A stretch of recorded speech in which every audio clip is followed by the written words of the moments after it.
Bonjour Hello Sophie. Virginie, coucou. Bon, écoute, on avait rendez-vous aujourd'hui initialement à 11 heures. On s'est retrouvés sur des difficultés techniques avec une belle surprise Insta.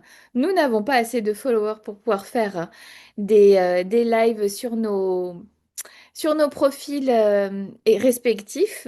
Néanmoins, on va se retrouver ici en enregistrement, puis on postera cette vidéo qui sera disponible pour tout le monde. Comment vas-tu, Sophie?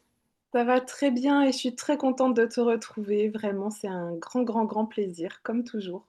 Merci beaucoup. Sophie, tu es pour moi la personne qui a ouvert la voie sur le concept de projet de naissance et j'avais très Mm. envie aujourd'hui qu'on puisse en parler. Alors, je vais expliquer la raison et les motivations de cette envie, enfin, d'où est-ce qu'elle part. Il se trouve que actuellement, j'accompagne plusieurs parents qui sont dans une réflexion, alors chacun de leur côté, justement avec des questions assez variées sur le projet de naissance. Et étant donné la tournure de nos échanges, ça me semblait assez approprié de pouvoir proposer un espace où on va poser les grandes lignes de ce que c'est et de ce que n'est pas aussi un projet de naissance. Et voilà, dans l'espoir un peu, comment dire, pratico-pratique de pouvoir donner des éléments tangibles pour, alors, à la fois pour les parents que j'accompagne, mais aussi de façon très élargie pour les doulas qui pourront nous écouter. À mon avis, ça peut être comment dire, des éléments précieux à la fois de compréhension et à la fois pour, voilà, pour mieux encore accompagner les parents. Mm. Et je comprends vraiment ton projet de clarifier, de préciser, de transmission aussi. Parce que pour refaire un petit retour en arrière historique, alors déjà en Angleterre, c'était dans les années 90, au début Ouais. des années 90, que ça a émergé suite au mécontentement de parents. Et du coup, avec l'organisation sanitaire, ça a matché pour partir, on va dire, sur des projets de naissance. Alors là-bas, ça s'appelait Birth Plan. Mm. Et nous, en arrivant au début des années 2000, donc sur on va dire, j'allais dire les premières, mais il y a eu une première liste de discussion qui s'appelait liste naissance. On a commencé à traduire des choses, à se dire mais c'est génial, il faut qu'on le transmette en France. C'est vraiment un outil à la fois de connaissance, de consentement, de clarification de la relation de soins. C'est vraiment, enfin moi je l'ai vu comme un outil formidable. Mm. Donc j'ai été très emballée. Et j'ai pas mal communiqué là-dessus au début des années 2000, en effet. Exactement. Alors, tu vois, tu disais on était sur des listes de discussion pour traduire, etc. Peut-être que tu peux te présenter en deux mots et puis dans un deuxième temps dire qui se cache derrière ce on. Oui, alors ben, je suis donc Sophie Lavoie, j'ai 53 ans. Ça compte de le dire maintenant, puisque je suis un peu la boomeuse de avant les réseaux sociaux. Et donc, je vois l'ambiance avant et après, j'y reviendrai tout à l'heure. J'ai 6 enfants, j'ai été enceinte 10 fois, j'ai vécu plein d'accouchements divers et variés.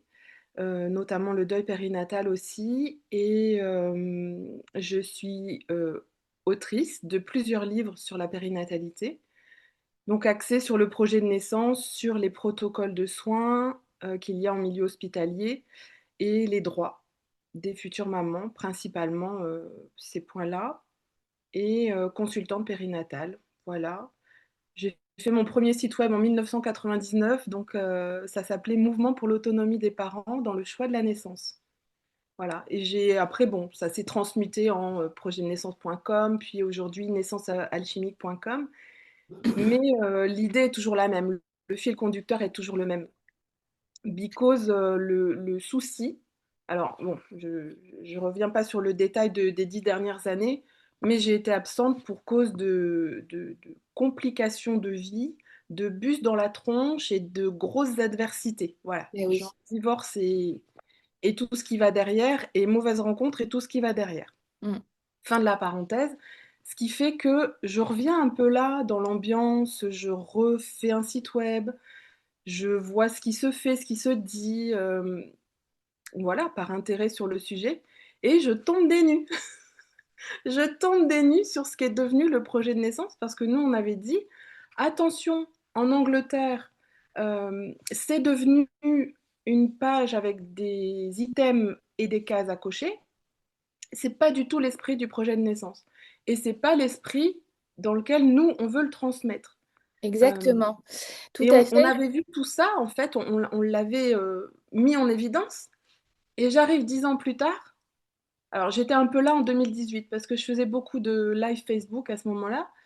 Mais en dehors de ça, c'est comme une absence de 10 ans. J'arrive ici et tout d'un coup, on passe le projet de naissance au nid. Euh, je rigole parce que dénigré au point que il y a des professionnels de santé qui avaient dit à des parents, mais allez accoucher dans le foin, dans la grange, je crois que c'était ça. Enfin, on peut retrouver, j'ai les historiques. Et maintenant, c'est repris par le Conseil national de l'ordre de... Attends, je me concentre. Le CNGOF, donc Conseil national des gynécologues obstétriciens de France. De l'ordre des gynécologues obstétriciens, oui. Oui, De voilà, France. bon, je Mm, mm, me mm, mm, mm, mm, foire souvent. Et donc, c'est repris avec des réunions comment ça s'appelle, d'experts pour qu'est-ce qu'on va mettre dedans, qu'est-ce qu'on propose aux parents, etc. Mais c'est comme une carotte devant l'âne pour le faire avancer, en fait. C'est pas le cœur du sujet qui m'anime mm. et que je transmets et que toi tu vas transmettre parce que tu sais et que d'autres vont transmettre parce qu'ils ont vécu avant les réseaux, avant, enfin, toute une histoire, Mm. tout un fil historique, tu vois. Exactement. Donc, effectivement, tu l'as nommé tout à l'heure, le concept du projet de naissance, il prend vie, il prend source comment dire, à la suite au Royaume-Uni du mécontentement de certains parents. Euh, avec un besoin de faire entendre sa voix, enfin leur voix sur le déroulement des accouchements, etc. Ce concept, donc par toi et par tout un groupe de Oui. personnes qui réfléchissaient très fort hein, autour du principe, enfin comment dire, des grands concepts de la naissance respectée notamment, vous avez comment dire, prolonger cette réflexion et toi en particulier, tu l'as vraiment mise en forme, conceptualisée, tu as écrit autour de ça. Ce que j'aimerais bien maintenant, effectivement, comme tu disais, ça n'est pas une liste de souhaits, Oui. c'est qu'on creuse ça. Qu'est-ce que c'est qu'effectivement un projet de naissance? Comment est-ce que les parents peuvent s'emparer du sujet et comment est-ce qu'ils peuvent l'utiliser à bon escient comme outil de communication avec les professionnels de santé qui vont accompagner l'accouchement. Mm. Alors ça, ce point de communication avec les professionnels de santé, c'est déjà en étant bien avancé sur le chemin. On est d'accord. Et le problème aujourd'hui, c'est que c'est pris en premier point sur toute la liste. Et c'est comme mettre la charrue avant les bœufs, hein, comme disaient mes grands-parents Exactement. en Charente-Maritime, un milieu agricole. Euh, voilà, c'est une époque où tout va vite, où même aujourd'hui, je vois qu'on met des, comment ça s'appelle? Des petits dessins Des sur un papier. pictogrammes? Mm. Voilà, merci, des pictogrammes. Et c'est une fiche de petits dessins comme ça qu'on va me demander à mettre dans le dossier. Donc il n'y a même plus même de discussion. Donc tout est amputé, tout est... bref, enfin, pour moi, ça va pas. Disons qu'on peut se le faire pour soi, on peut se le mettre dans son cahier perso. Voilà, c'est fun. Et puis on peut prendre le temps de colorier. Mais le projet de naissance, c'est avant tout un cheminement. C'est un cheminement intérieur. Euh, et dans ce cheminement intérieur, c'est comme un projet de maison. On va se demander, qu'est-ce qui va m'aller moi? Qu'est-ce qui va me driver? Est-ce que c'est d'habiter dans une maison en pierre? Est-ce que c'est un petit chalet? Est-ce que c'est je sais pas, un appartement au dernier étage d'un immeuble. Voilà. Déjà, on se pose et on se questionne. Parce que enfin, il y a plein de choses qui me viennent en arborescence dans la tête. Je vais essayer d'être concise aussi. Euh, il y a justement toute une arborescence de questions à se poser.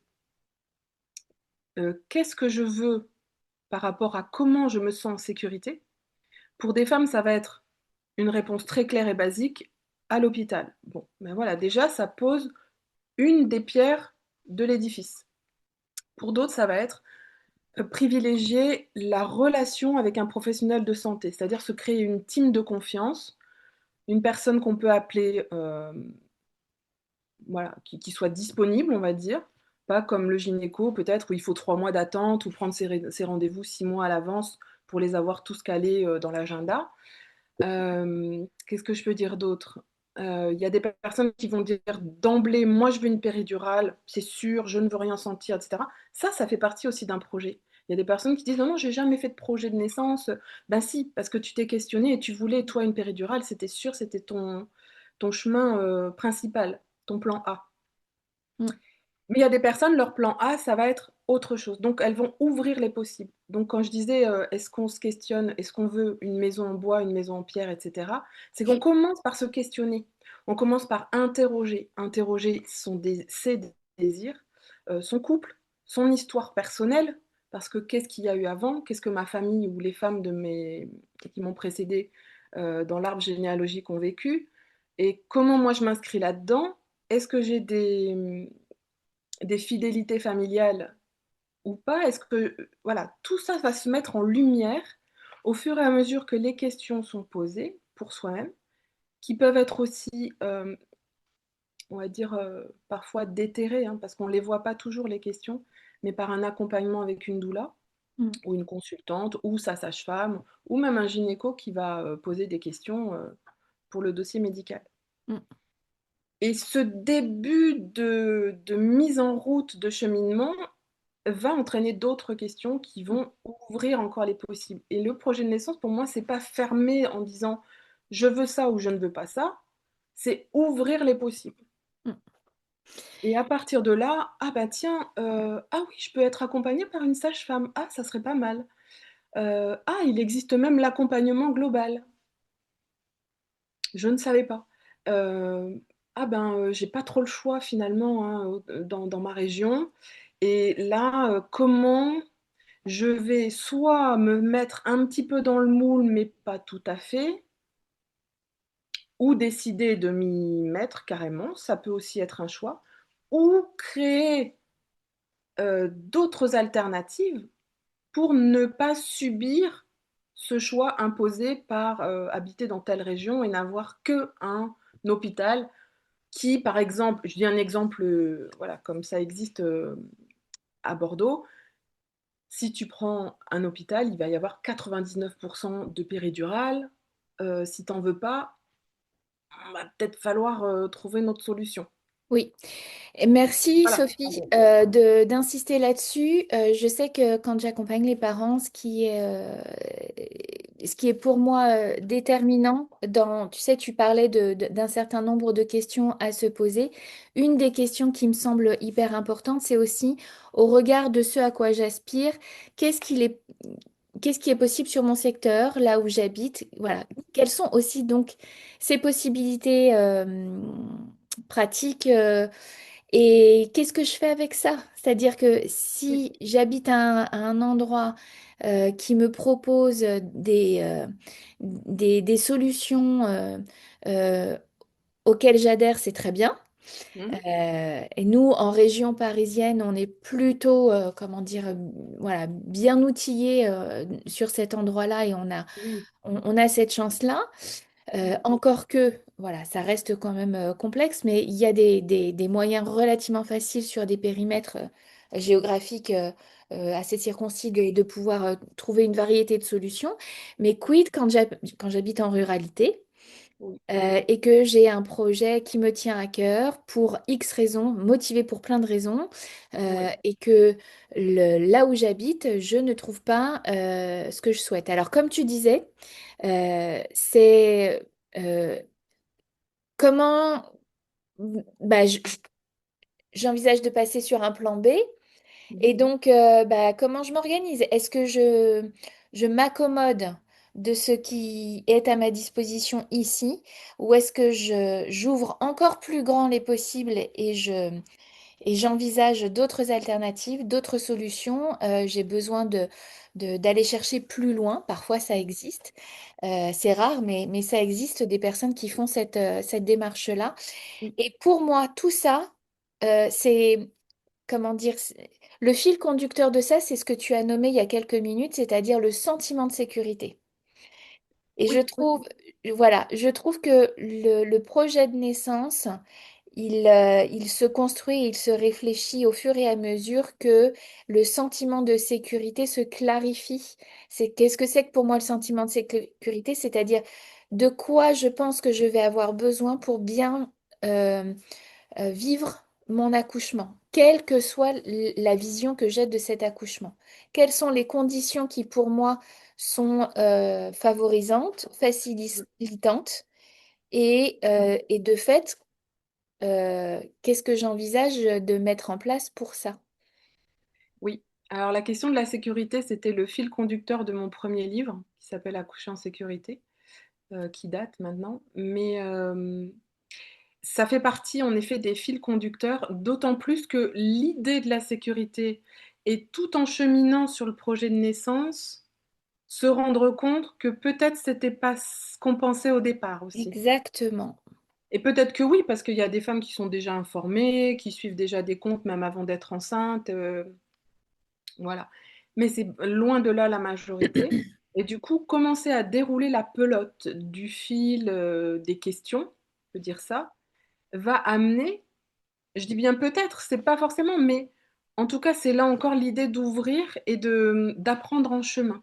Mm, Et puis, qu'est-ce que je fais de cet apprentissage en chemin? Parce que peut-être l'idée de sécurité va évoluer, mais il va falloir faire avec les contraintes locales, peut-être un conjoint qui va être réticent, peut-être avoir, dans le cas d'un projet d'accouchement à domicile, une sage-femme à AD qui est dans le secteur, mais indisponible. Il y a tout un tas de contraintes qui vont oui, devoir être négociées ou aménagées. Et c'est pour ça que quand tu parles du projet de naissance comme ça, et que tu mets côte à côte une fiche avec des items à cocher, ou même c'est le, alors là je parle extrême, hein, où c'est un professionnel qui va demander, ben vous voulez ça ou pas ça, ou on coche, nana. Il n'y a même plus l'idée de cheminement intérieur, ni d'information au patient, ni de consentement finalement. Parce mm, que tu coches, mais un peu de manière aléatoire. C'est comme si tu te disais, bah, je veux accoucher dans l'eau. Ok, tu coches accoucher dans l'eau. Il y a une baignoire dans la salle nature, très bien. Bah, déjà, tu sais même pas si elle va être dispo le jour J, hein. Déjà, voilà, si t'as pas ouvert les possibles, ça peut être compliqué. Pareil, une femme qui dit je veux une péridurale, et le jour J, elle a des boutons dans le dos ou comment dire, une irritation ou eu un accident ou je sais pas, qui rend la chose impossible. Donc on fait quoi? Parce que de toute façon, à un moment donné, l'accouchement, il se vit dans le corps, donc qui est péri ou pas péri, va bien falloir habiter son corps. Là, ça, c'est aussi une autre question. Ça y est, j'ai digressé. Je suis partie où? Je reviens en arrière. Oui, le cocher des cases. Et donc, oui, accoucher dans l'eau. Sauf que le jour J, il y a une maman qui va dire, bah voilà, on vous a mis le bain, etc. Elle va mettre l'orteil dans l'eau et, mon Dieu, aversion, elle en veut absolument pas. Donc, le projet, c'est pas je veux pas, j'exige, etc. Alors, surtout les projets brandis, là, comme oui, j'ai le droit, avec des textes juridiques et tout. Alors, je les ai, les textes, je les transmets aussi, mais je transmets aussi de garder mesure avec tout ça. mm, exactement. Et parce que oui, chemin faisant aussi dans le projet, on intègre qu'on a des droits, qu'on peut poser un consentement, qu'il y a des ouvertures sur tel et tel aspect. Oui. Mais pour autant, c'est pas la voie qu'on va prendre de brandir ses droits, d'exiger, enfin tout ça. Enfin, j'ai vu des femmes, j'ai eu des femmes en retour qui ont été dans cette voie-là. Ouh là là, les retombées sont énorme et Mm. difficile. Oui, mais oui, et c'est ça qui est, je trouve que c'est ça le piège du projet de naissance, Mm. c'est s'engouffrer dans une idée que un accouchement est réussi si on coche des cases. Mm. Ah, Voilà. ça aussi. Et, Mm, et donc de ne pas se laisser l'espace pour envisager justement euh, bah, tout ce qui peut arriver sur un accouchement et comment moi je continue de rester actrice en toutes circonstances mm, pour le jour de cette naissance en réalité. Et donc c'est nettement plus que des, comment dire, des options disponibles ou pas dans un, comment dire, un lieu où je vais accoucher qui vont me permettre d'accéder à l'accouchement idéal. oui. C'est tellement plus que ça. Et je trouve que c'est, pour nous en tant que doula aussi, c'est bien de pouvoir mettre en évidence que, en fait, un accouchement, c'est pas un accouchement qu'on réussit. Enfin, c'est un événement qui se vit, c'est pas un événement qui se gère, c'est pas un événement qui s'organise et c'est pas un événement qui se réussit, c'est un événement qui se vit. Ouais, ça c'est très, très important ce que tu soulignes là, parce que parfois j'utilise le mot, réussir, notamment sur un petit e-book que j'ai, les points clés pour réussir à accoucher sans péri. Alors, il faut bien partir d'un point de départ parce que, je donne des clés pour, mais effectivement, un accouchement, hem, c'est pas à idéaliser, on risque de tomber de haut, en fait. L'accouchement idéal, c'est celui qu'on vit alors, c'est, d'autres personnes qui vont transmettre ça, mais on peut l'amener ici aussi, qui vont vivre leur accouchement en pleine conscience. Parce que quand tu es vraiment là dans ton corps avec ce qui se vit, avec ce qui se passe autour aussi, ou voilà, je pense aux femmes qui sont par exemple dans la voiture, l'accouchement va vite, bon ben, c'est quoi l'accouchement idéal pour elles? Alors il y a certaines qui vont dire: «Ah c'était génial, ça s'est bien passé», d'autres qui vont dire: «Mon Dieu, c'était horrible, j'ai failli mourir, on n'était pas à l'hôpital». Exactement. Tout ça, c'est des points de vue parce que du mien, je me dis que s avec la bonne information, tu peux trouver cet accouchement idéal. Mm. Tout comme, je fais une toute petite parenthèse parce que je veux pas plomber l'ambiance, mais quand j'ai vécu le deuil périnatal, plusieurs fois, j'ai pas vécu d'accouchement dramatique. Mm. Alors dramatique dans le sens, oui, parce que j'attendais un enfant, je perds le projet. On est confronté de plein fouet à des choses vraiment très, très, très douloureuses. Mais en termes d'accouchement, heu, il y a eu du magnifique. Mm. Parce que j'étais informée, notamment plusieurs même, sans péridurale. Je dis pas c'est ça qu'il faut faire, mais dans mon histoire, comment je l'ai vécu, c'était une forme d'accouchement idéal. Mm. Parce que très présente à ce qui se passait, parce que protégée dans un petit cocon, avec des professionnels à l'écoute, bon, ce qui a pas toujours été le cas, dans d'autres, circonstances aussi, bref. Mais voilà, tout ça pour dire que l'accouchement idéal, c'est pas celui qu'on voit sur Instagram, où la femme est très, très concentrée, peut-être qu'elle fait peut-être pas de vocalises et on voit le magnifique accouchement, la petite, lumière derrière et cetera. Sauf que ce que l'on voit en image, on ne peut pas imaginer comment la femme est à l'intérieur d'elle-même avec ses sensations. Peut-être qu'elle est très bien, mais on peut voir des images et puis demander à la femme comment elle l'a vécu après et dire: «Mon Dieu, c'était horrible. Il y a des contractions, c'était juste horrible». Donc dans tout ça, le projet de naissance, ça vient remettre les choses, on va dire, plutôt que de les mettre à l'extérieur, c'est ça que je voulais dire tout à l'heure. Plutôt que de chercher à l'extérieur la belle salle, le Exactement. professionnel idéal, hem, ou demander à la doula de faire un certain chemin pour soi-même, le projet de naissance, ça vient ramener tout à soi. Heu, Exactement. c'est comme un labourage intérieur. on peut pas se mentir à un moment donné. Parce que le jour J, on va être soi avec soi-même. Ouais, j'aime bien cette idée de chemin intérieur et d'aller chercher à l'intérieur de soi cet espace où je reste en capacité, alors à la fois d'être en lien avec ce qui se passe dans mon corps le jour J Mm. et j'ai envie de dire en capacité, quel que soit le déroulement de l'accouchement, d'être euh, dans une forme D'ajustement. comment dire, oui, d'ajustement constant et d'être en Et capacité de prendre les décisions et en accord avec ce qui se passe et de trouver le chemin pour être actrice et oui, acteur, de rester en toutes circonstances dans une forme voilà, d'autodétermination. C'est ça que je cherchais comme mot.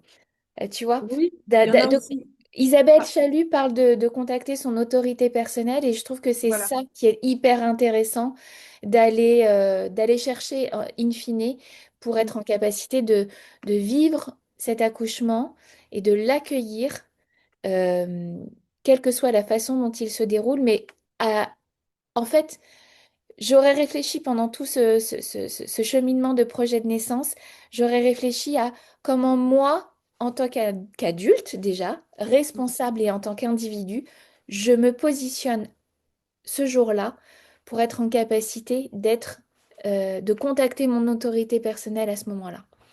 c'est ça. Il y en a qui parlent aussi de souveraineté. Bon, Oui, ça parle ou ça parle pas, mais ça revient à la même chose. Et ça permet, en ayant fait cette espèce de, j'ai envie de dire, de labourage, de semage, de récolte intérieure, ça permet aussi, le jour J, à tout moment, de pouvoir dire ah, ça non. Ou même le bébé à peine là dans les bras, on veut le prendre, ah non, je le garde. Ou pas de bain, ou. Enfin, je pense à des points clés que j'ai vécus. Mais oui, ça c'est fondamental. J'ai perdu une idée que je voulais dire aussi tout à l'heure, mais qui rejoint exactement ce que tu as dit de toute façon. Oui, c'est ça, c'est qu'à un moment donné de ma vie, quand j'ai eu mon premier accouchement à domicile et donc sans péri, là j'étais là, waouh, tu vois, c'est bon, j'ai tout compris. Et là j'ai dit dans les groupes de femmes que j'animais, notamment les League et tout ça, donc autour de l'allaitement, j'avais dit, ah ouais, plus jamais j'irai accoucher à l'hôpital. Comment la vie m'a fait des cadeaux après, tu vois? Parce que c'est pas parce que tu as eu un accouchement merveilleux ou un accouchement qui s'est passé dans un déroulé, euh, pour donner encore d'autres exemples vécus, pour un de mes accouchements, à la sortie du bébé, j'avais aucune douleur. Pour un autre de mes accouchements, de 0 dilatation à 5 centimètres de dilatation, zéro douleur. Par contre, la bascule après, voilà. Et on ne peut pas savoir d'une naissance à l'autre comment ça va se passer. oui, Comment le bébé va se placer, va gérer son engagement, comment nous, on va gérer euh, notre propre chimie intérieure. Il y a plein de choses qui sont aléatoires, en fait. exactement. Oui, je Et suis tout à c'est, fait d'accord. sachant tout ça, c'est se préparer dans le projet de naissance à dealer avec tous ces possibles. Oui, Parce que dans l'absolu, tu peux dire, bon, ben oui, je veux pas qu'on coupe le cordon de manière précoce, etc. Ah bah oui, mais peut-être qu'il y aura un couac qui fait que il va falloir prendre en charge le bébé pour X raisons. Ça peut exactement. arriver. Oui, Donc, faut pas se dire après, ah bah j'ai foiré ou quoi. C'était comme ça. oui.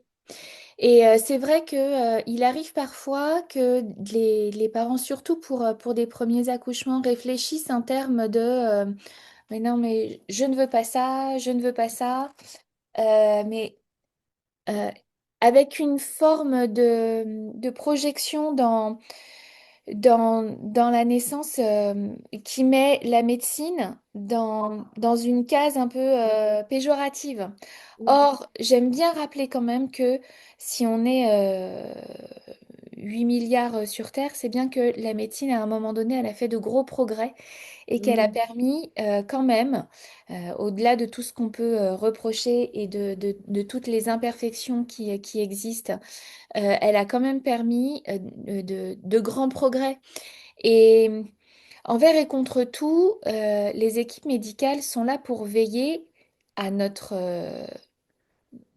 santé et notre vie. C'est ça leur travail. Et c'est par ce prisme-là que bien souvent un accouchement est envisagé par les équipes médicales. La phrase que tout le monde va bien, enfin que madame et bébé aillent bien, c'est un peu un leitmotiv quand même pour eux. Moi, j'aime bien sortir de ce rapport potentiellement euh, Bah, c'est un rapport clivant. confrontant. Pardon? Je dis Tu c'est disais? un rapport clivant. Oui, c'est ça, du clivage et de plutôt chercher à faire équipe en réalité Ouais. et de se dire, voilà, on a chacun son point de vue et on vit cet événement-là parce qu'il y a la mère qui accouche, il y a bébé qui naît, il y a le ou la conjointe qui est là pour accompagner cet événement et devenir coparent de ce bébé à naître et puis il y a la place de toutes ces équipes médicales autour qui vivent cet événement-là aussi de leur propre place. Et donc, on est tous réunis sur un moment et on le vit tous à des places différentes. Et il s'agit de, de faire équipe pour que ce moment-là soit un moment qui se passe dans, dans le respect absolu de cette nouvelle vie qui arrive en réalité. Mm, Quelle que soit la façon dont il arrive, l'idée c'est de garder égard et dignité pour ce qui est en train de se passer, quelles que soient les conditions. Et lorsque ça se complique, parce que la nature, enfin l'anomalie fait partie de la nature aussi, mm, mm. donc il y a des complications qui peuvent survenir. Justement, la médecine est là pour contrecarrer ça et a toute sa place.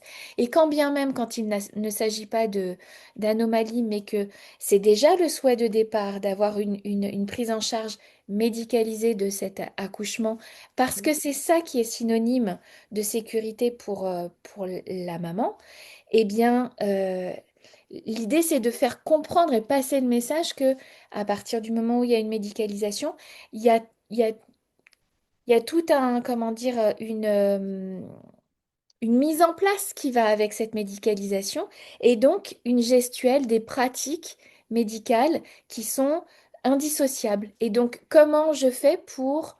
Alors, non seulement une pratique qui est enfin, des gestes médicaux qui sont indissociables, mais qui, en plus, peuvent éventuellement engendrer d'autres gestes et d'autres, comment dire, examens médicaux, etc., qui en découlent. Et donc, c'est ça qui est à faire comprendre aux parents et ce sur quoi ils ont à cheminer, en fait. Est-ce qu'ils sont Exactement. d'accord jusqu'au bout? Exactement, ça fait aussi partie des points dans le projet de naissance que je travaille en prépa, parce que les parents sont dans une bulle avec une compréhension et puis parfois une aversion du milieu médical, et à raison. Et le milieu, je préciserai après parce que ça peut être mal interprété ce que je viens de dire, et le milieu médical est dans sa logique, avec une formation, et eux aussi sont des êtres humains avec leurs croyances, avec leurs pratiques aussi, et puis leurs limites parfois, parce que Oui, je pense notamment à l'accouchement par le siège. On décrit beaucoup en disant aujourd'hui, c'est très médicalisé, tout de suite c'est la césarienne. Oui, mais il y a certains professionnels qui ne sont pas formés à accompagner des femmes dont l'accouchement du bébé se fait par le siège.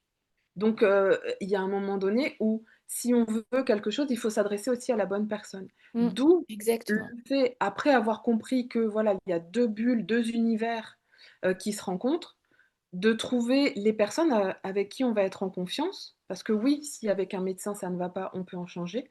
Sauf, dans l'urgence d'un accouchement, on est bien d'accord, ou d'une sage-femme qui est de garde, bon ben, voilà, faut faire avec. Mais créer sa team de confiance, voilà. Oui, Heu, alors, là encore, tu me diras: «Oui, en milieu rural, il y aura qu'un hôpital, il y aura» voilà, le choix. Mais bon, à un moment donné aussi, quand on veut quelque chose, on se donne les moyens. C'est pour ça que, j'ai fait certains posts, sur les réseaux en disant: «Voilà, voilà, si on veut, du fromage et que le fromager est à 100 kilomètres, bon et ben, écoute, je vais faire les kilomètres». d'une manière ou d'une autre, tu vois. Mm. Mais oui, créer sa team de confiance, c'est hyper important parce que si on part accoucher en étant contre les personnes qui vont nous aider le jour J, ça va pas, ça va pas. Il y a un truc au niveau énergie, et c'est pas fluide. Mm. Mm. Tout à fait. Alors, je parle pas du fait que, par exemple, un professionnel peut avoir une sorte d'autorité qui dérape. Ça, c'est encore autre chose. Je voulais pas que ça soit mal interprété ce que je disais tout à l'heure quand je disais à raison.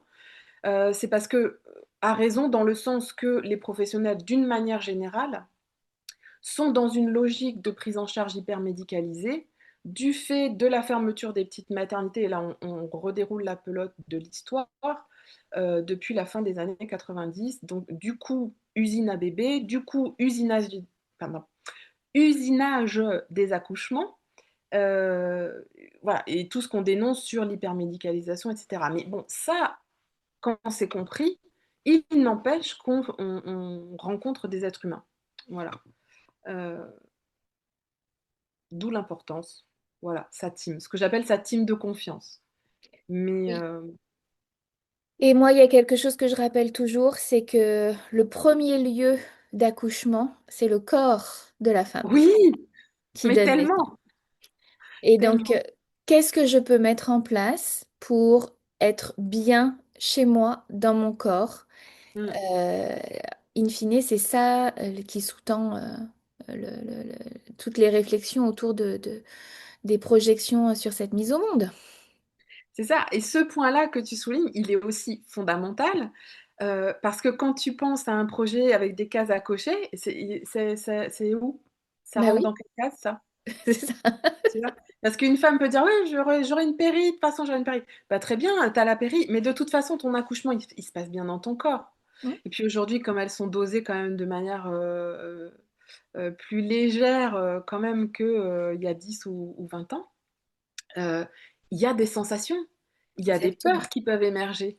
Et récemment, je voyais une émission, je ne vais pas la citer, voilà, où, où il y avait l'animatrice qui disait à une doula, ah bah alors quand la femme a la péri, bah alors en gros vous servez à quoi? Et moi j'étais là, bah, je veux répondre, je veux répondre. Et pas. Et je voyais, ah c'était pas évident d'expliquer et tout, la dame qui interviewait ne captait pas en fait. Mais même si tu as une péri, l'accouchement se passe bien dans ton corps.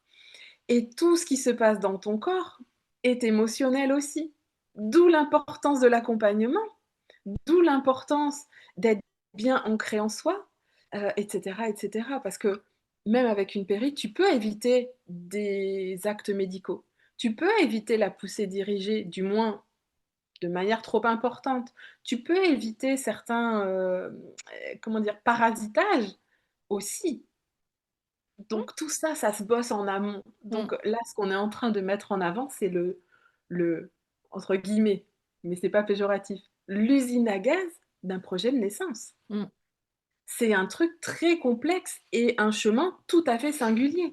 Donc rien à voir avec ce qu'on voit sur les réseaux, hein, s'il vous plaît. Euh, faut arrêter, j'ai envie de dire. Oui. Euh, mais en même temps, je vois qu'on peut pas l'arrêter parce qu'il y a comme une vague qui est partie. Enfin voilà, je vois même Pampers faire des communications sur le projet de naissance, Oui, un bah oui. site web où tu peux rentrer ton mail et puis tu coches des cases, ça t'imprime le truc. Bon, comme diraient mes filles, on est où? Hein? mais, mais bon, il faut que tout existe. Mais Exactement. l'important, c'est ce qu'on transmet là. Et merci pour cette interview. C'est ce qu'on transmet là parce que c'est tellement beaucoup de choses. Oui, oui, oui. Bah, on va pas ouvrir cette case-là de ce qui se fait maintenant. Je pense qu'on peut se concentrer sur voilà, ce qu'on propose de, de recadrer sur cette notion de projet de naissance déjà à notre échelle. Je serais ravie si cet échange peut circuler sur la toile d'une façon ou d'une autre. Ce que j'avais envie de mentionner aussi, c'est la place du coparent. Alors, je fais une petite précision. Si ma langue fourche parce que je parle du père, c'est parce que dans mon expérience personnelle, je n'ai accompagné que des couples hétéros. Mais pour autant, bien entendu que je parle, enfin, que ma De vision couple. est ouverte à toutes les parentalités. Ce que je voulais dire, c'est que voilà, parler du projet de naissance, c'est aussi un moment privilégié pour poser les, les projections, les points de vue de chacun et de Mm, faire en sorte qu'à un moment donné, les deux puissent se rencontrer si l'un et l'autre partent de deux endroits très éloignés. mm. Ça m'est arrivé plusieurs fois, moi, d'être dans des situations avec voilà, un père, une mère qui ont des visions complètement opposées de Ah oui. l'accouchement. Mm, Et voilà, et tout l'enjeu, c'est de voir à quels endroits on peut se rejoindre et sans parler de concessions ou de compromis, mais d'accueil de ce qui est important pour chacun des deux, quoi. mm, mm. Voilà. Point encore important également. Mm. Effectivement, effectivement.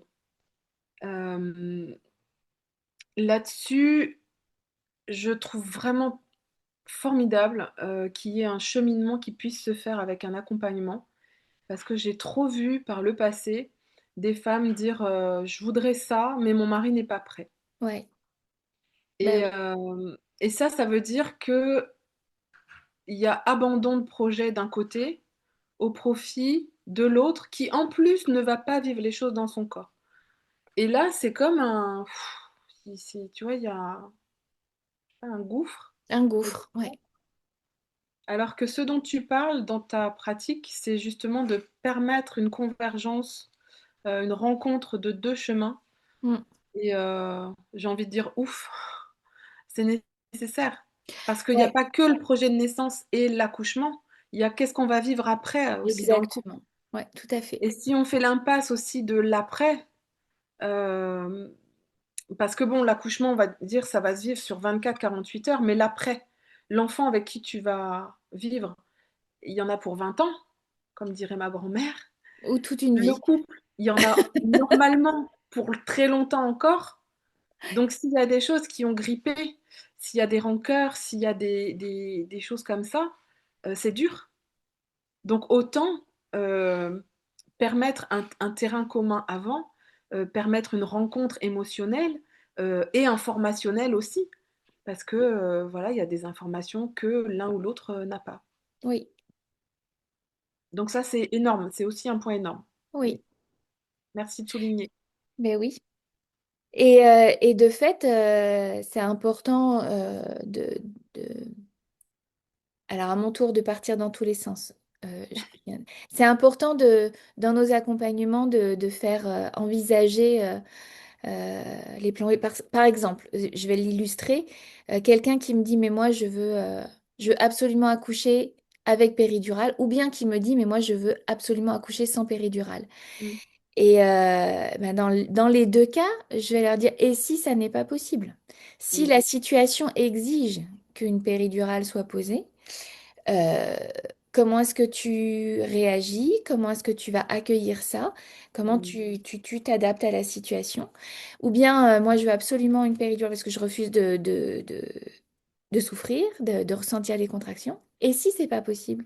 Et mm, si, par exemple, tu arrives, ton travail est très avancé, et si l'anesthésiste n'est pas disponible, et si on te la pose et que tu sens que ça fonctionne pas, comment mm. est-ce que tu vas accueillir ça? Ouais. Voilà. C'est des choses qui sont, à mon avis, importantes Oui, c'est comme des jeux de à essayer rôle. de contacter du doigt. Ouais, tout à fait. Ouais, des jeux de rôle où tu te projettes sur les possibles et tu travailles un peu le comment tu vas articuler ce que tu es, ce que tu projettes toi-même sur la chose. C'est Ça ça. aussi, ouais. Et il Et y avait une sage-femme, excuse-moi, juste je t'en fais prie. un petit ajout par rapport à juste ce que tu disais. Il y avait une sage-femme en prépa euh, qui disait, imaginez vous êtes chez vous, il neige, vous pouvez pas prendre la voiture, la batterie est à plat. Qu'est-ce que vous faites? Ah bah on appelle les pompiers. Ah bah oui, mais les pompiers ne peuvent pas parce qu'il y a eu un éboulement sur le chemin. Comment on fait? Oh bah on appelle l'hélicoptère. Ah bah oui, mais non, parce qu'il y a une tempête, c'est pas possible. Comment vous faites? Et elle mettait les parents comme ça au pied du mur pour dire bah et qu'est-ce que vous faites? Bah, à un moment donné, la réponse c'est bah on vit l'accouchement. C'est ça. Alors après, il y a quelques petites infos, voilà, ne pas paniquer si, ne pas couper le cordon tout de suite, et cetera. Voilà, mais c'était juste, ah, si on est au pied du mur, ben, il faut bien qu'on reste en nous-mêmes, Oui, à accueillir l'événement, ben, un peu comme on voit sur les vidéos des femmes qui accouchent dans la voiture finalement. oui. Et il y a aussi ce paramètre où, à un moment donné, code rouge, urgence, si on part en césarienne, euh, Oui. comment je fais pour accueillir l'urgence, Mmh. le changement de cap complet et partir sur une césarienne, alors que si je ne l'avais pas euh, projeté, envisagé, gardé dans un coin de ma tête comme une éventualité, c'est Mmh. c'est complexe aussi. Et moi, c'était ça que je voulais ajouter tout à l'heure, c'est que je me souviens très bien, là, j'ai un couple en tête euh, qui se, comment dire, pour qui la problématique, c'était la difficulté d'envisager l'accouchement. Et Mmh. donc, tout l'accompagnement prénatal a consisté à accompagner cette réflexion sur la possibilité de projeter, de visualiser, ne serait-ce que ça, hein, l'accouchement. Et à chaque fois que j'ai fait des remarques sur, OK, et après, et comment vous envisagez le retour à la maison, et comment vous envisagez l'allaitement, pas allaitement, etc., etc. Il y avait une sorte de blackout. Comme l'accouchement, c'était le sujet et que la, comment dire, cette maman mettait toute son énergie à pouvoir déjà se sentir en sécurité pour envisager ça. Eh bien, la partie du postpartum a été complètement occultée. En fait, il n'y avait pas d'espace pour penser le Mmh. postpartum. Or, le postpartum, comme tu le disais il y a quelques minutes, fait aussi partie du projet de naissance. Mmh. Et donc, bah, c'était très, très difficile et éprouvant après le retour à la maison et voilà, de se retrouver projeté dans une vie à trois euh, qui n'a pas été pensée, Mmh qui n'a mh. pas été Ouais, je vois. conceptualisée. Je vois, mais c'est ça fait partie des formes de contrôle où on veut contrôler un point, mais en occultant les autres. Et, et dans le projet de naissance aussi, ça vient compléter ce que tu dis là. C'est qu'on vient cheminer, on observe des paysages, comme je disais tout à l'heure, hein, on laboure, on sème, on récolte. Euh, et voilà, j'ai perdu mon idée.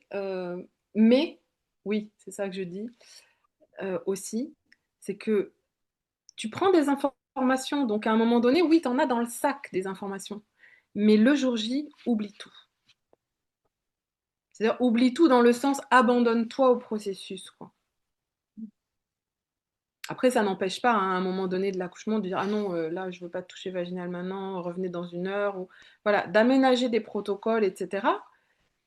Mais juste de s'abandonner au processus, parce que voilà, c'est ça qui est magique, j'ai envie de dire.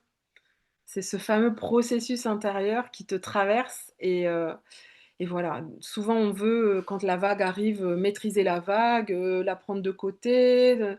Ah, comment je fais? Je respire. Non. Si tu abandonnes tout, tu plonges dedans, en fait. Et sans chercher un résultat, Ouais, juste plonger dedans. ouais, se laisser traverser Mm. par ces vagues. Mm, mm. Bon, merci Sophie. Est-ce qu'il y a une notion qui était importante pour toi et qu'on n'aurait pas abordée que tu souhaiterais poser? Écoute, là, tout de suite, maintenant, je trouve qu'on a dit beaucoup de choses, D'accord. dans le sens que j'ai bien illustré, on a bien illustré ensemble que le projet de naissance est quelque chose de complexe, que c'est un cheminement, euh, et que c'est un accompagnement en soi, en fait, mais un accompagnement de soi avec soi et de soi avec l'entourage que l'on choisit, Oui, professionnel de santé, tout comme doula ou accompagnante à la naissance, etc.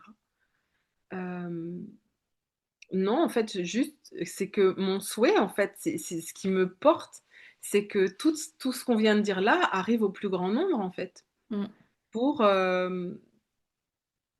voilà, ouais, pour faire des choix en conscience. Parce que même encore aujourd'hui, et c'est ce qui me pousse, c'est ce qui me portait il y a 30 ans, Je ris parce que je me dis mon grand a 30 ans. Euh, c'est qu'il y ait l'information pour faire des choix en autonomie, en conscience et poser des consentements. Et 30 ans plus tard, il y a toujours des femmes qui disent: Ah, si j'avais su. Et tu vois, et c'est ça qui me fait dire, ben, c'est important de continuer de transmettre, de semer, de faire savoir que le projet, c'est bien autre chose. Voilà. Mm, ouais. Mais Peut-être qu'on peut donner rappeler la loi sur le consentement, tout simplement. ouais, alors de mémoire, c'est l'article L 1111-4 du Code de la santé publique qui dit qu'aucun acte médical ne peut être fait sans votre consentement et sans une information pour un choix éclairé. Il y a quelque chose Oui, comme ça. Je l'ai plus en mémoire, oui, ouais, c'est exactement ça. mais en gros, c'est l'idée. Claire Oui, et voilà. honnête, Oui, et que ce consentement peut être retiré à c'est à tout tout moment. moment. C'est ça. Loi Kouchner de 2002.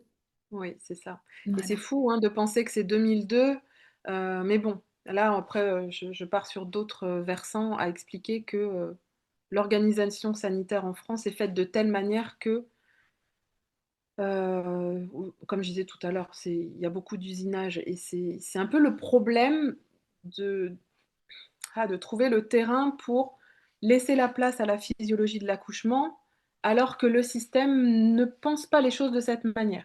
Oui, Donc c'est là que je dirais, peut-être pour finir, que tout ce qui est de l'ordre du projet de naissance va trouver peut-être un mur à un moment donné. oui, Parce qu'aujourd'hui, il y a encore des lieux où le projet n'est pas entendu, accueilli, voilà, où des professionnels peuvent se sentir remis en cause dans leur savoir. On n'a pas parlé de la communication, etc. Ça, c'est encore. Mais bon, on a parlé beaucoup oui, de beaucoup de points. C'est déjà beaucoup. ouais. Ouais, je crois qu'en conclusion, j'ai envie de rappeler que une femme qui accouche, c'est un bébé qui naît, c'est une nouvelle vie qui arrive au monde, et que cette réflexion autour du projet de naissance, c'est peut-être un des premiers actes de parentalité que pose euh, voilà, la future mère et le futur papa, ou Ouais, futurs c'est vrai. coparents. C'est vrai. Et que envisager cet événement sous l'angle, comme ça se faisait beaucoup, je trouve, hein, il y a 20-25 ans, et moins peut-être maintenant, mais envisager cet événement sous l'angle de, voilà, qu'est-ce qui va être bon pour moi, mais qu'est-ce qui va être bon, qu'est-ce que je souhaite pour mon bébé aussi. Mm, Ça peut permettre aussi d'être un chemin d'accès supplémentaire vers cette fameuse autorité personnelle pour certaines personnes qui, lorsqu'elles ont du mal à le faire pour elles, peuvent le faire pour le bébé qu'elles mm, accueillent. c'est vrai. Tout à fait d'accord. Merci Sophie, Mm. Merci, c'était un très très chouette moment. Euh, merci beaucoup. Vraiment, merci. J'ai quand même envie de dire en conclusion que j'ai très envie de refaire un moment avec toi pour parler de la nuance entre euh, cascade d'intervention, effet toboggan, qui sont des concepts voilà, que tu as, que tu as apportés il y a très très très longtemps. Et ça pourra nous permettre justement de refaire une mise au point dessus et puis de pouvoir reposer les choses, deux concepts qui sont deux, on va dire deux métaphores qui sont complémentaires l'une de l'autre et qu'on entend, hein, nous, dans notre jargon de doula et qu'on peut être amené à transmettre aux parents, et notamment d'ailleurs dans le cadre de la réflexion autour du projet de naissance. Euh, Mm. voilà, Mais écoute, avec grand plaisir, c'est toujours super. Eh ben, euh, vraiment enrichissant. Je trouve que quand on est en direct comme ça, il y a des choses qui passent bien plus aussi que ce que je peux transmettre. Moi, j'aime beaucoup l'écrit. Moi, c'est voilà, mon support de prédilection. Mais je me force aussi à, bah, comme je me suis forcée en 2018 à faire beaucoup de live Facebook, ce qui a aidé des moments à ce moment-là aussi, d'ailleurs. Euh, oui, le support vidéo et revenir sur des points aussi dont on a parlé il y a 20 ans, qui méritent toujours d'être expliqués ou réexpliqués sous d'autres angles aujourd'hui. Voilà. exactement. Bon, Donc, super. avec Donc, on se plaisir. dit à bientôt alors, Sophie. Ben écoute, on fait ça, on fait ça. À très bientôt, Virginie, avec plaisir. Merci beaucoup. Bonne journée à toi. Bye. Au revoir.